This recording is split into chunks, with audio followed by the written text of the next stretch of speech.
Hi there, Jane here from Equiculture.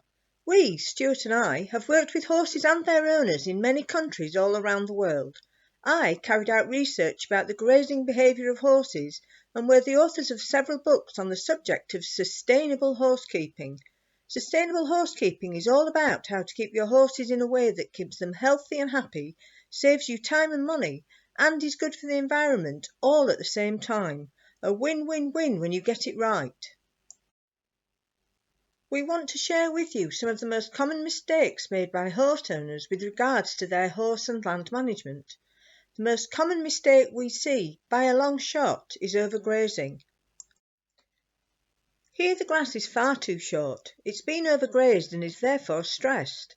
An easy way to tell if your pasture is overgrazed is if you can see individual piles of manure from a distance, then it's far too short. Short grass is stressed grass, which means unhealthy grass, stressed root systems, and therefore unhealthy soil. What you see above the surface, i.e. the amount, the height and density of the plants, is roughly copied in the amount, so that's the length and density of the root system. So short stressed grass equals a short stressed root system, whereas longer plants mean that the roots are more abundant and go much further down into the soil. Also, not only do the roots die back when the grass is shorter, but the roots are slower to recover, which means that when the plant starts to grow again, it takes much longer to get to a stage where it can really recover. So short plants are continuously playing catch up, so to speak. Please be sure to give this video the thumbs up, and if you'd like to become a more knowledgeable horse owner, make sure you subscribe to this channel and hit the bell to be notified when a new video becomes available every week. Healthy soil means that much more air and water gets into the soil, which means that beneficial organisms can live in the soil and do their thing. So a strong, healthy root system is vital for the health of the soil. One more massive advantage of longer plants is that they sequester carbon. So important if we want to help the planet, because this means that the plants are taking carbon out of the atmosphere and depositing it in the soil. So by growing healthy pasture, you are helping to save the planet. Amazing, eh? Something you should know is that yes, trees are really good for the planet, but healthy pasture is even better because it does the same jobs that trees do in terms of sequestering carbon, but it does it much faster. So you, as a horse owner, can actually be part of the solution to some of the environmental problems that we are all facing at the moment. Back to short stressed grass. This short stressed grass not only affects your horse's well-being because it's super high in sugar per mouthful, but it also leads to soil compaction, which means you have mud when it's wet and dust when it's dry, and erosion because there's nothing to hold the soil together. Soil compaction is caused because the plants become too short or even disappear altogether. Then the weight of your heavy horse standing around on the bare soil just adds to the problem. After that point, rainfall can then actually make the problem even worse, because it's no longer able to be absorbed into the soil and work its magic there. It then either sits on the top of the soil and able to soak in because the soil is compacted, or washes off the soil, taking loose soil particles with it. And believe me, the last thing you want to lose is your precious soil. Soil compaction also leads to weeds because they're usually the only plants that can grow in this degraded, hard soil. Weeds are generally great opportunists. They're able to thrive in bare, stressed soils. In fact, in many cases, weeds are nature's way of protecting or repairing damaged soils. In fact, in most cases, weeds are better than bare soil because they do the great work that all plants do for the soil and the wider environment. But you want mainly edible plants in your horse pasture, so you need to get the right balance of grass plants, herbs, forbs, etc., some of which will be regarded as weeds by, say, a dairy farmer, but that's another story for another video. So you don't want too many of the wrong sort of weeds.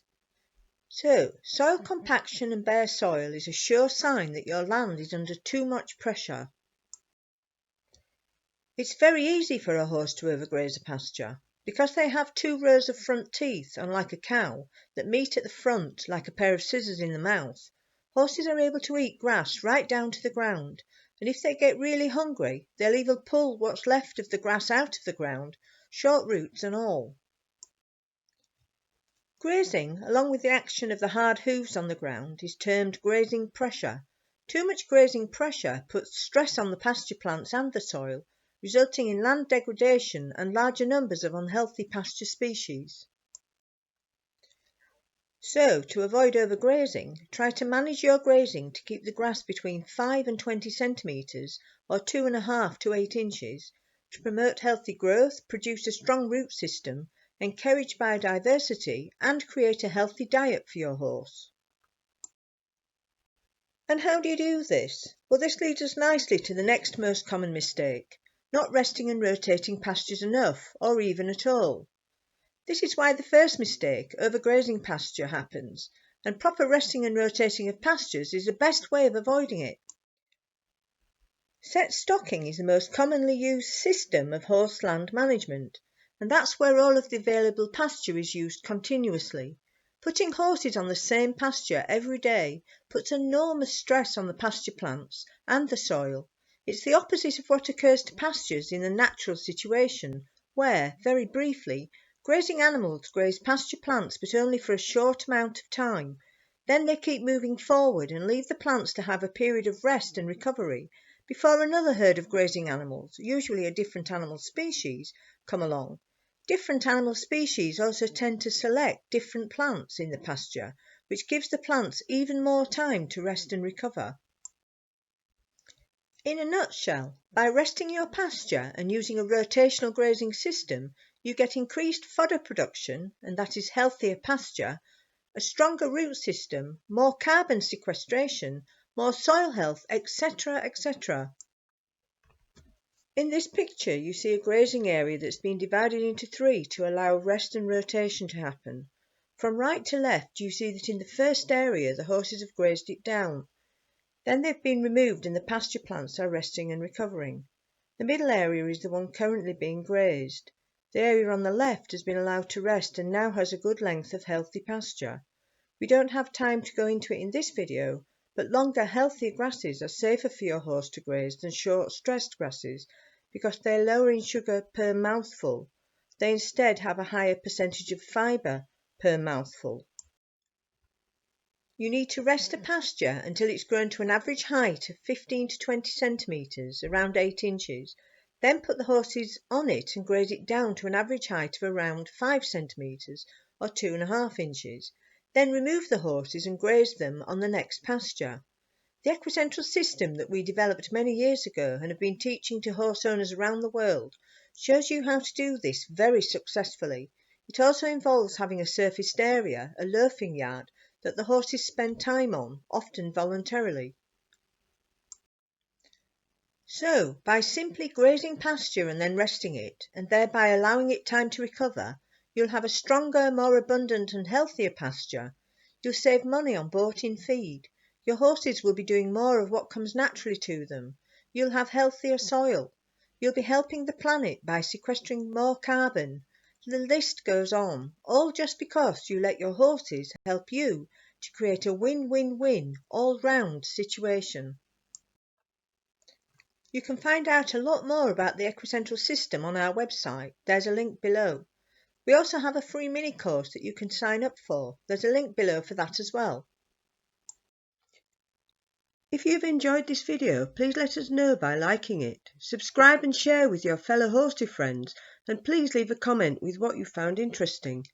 If you're interested in learning more about better horse management by learning about what is really important to your horse, we also have a private Facebook group. But do the course first and see if this interests you.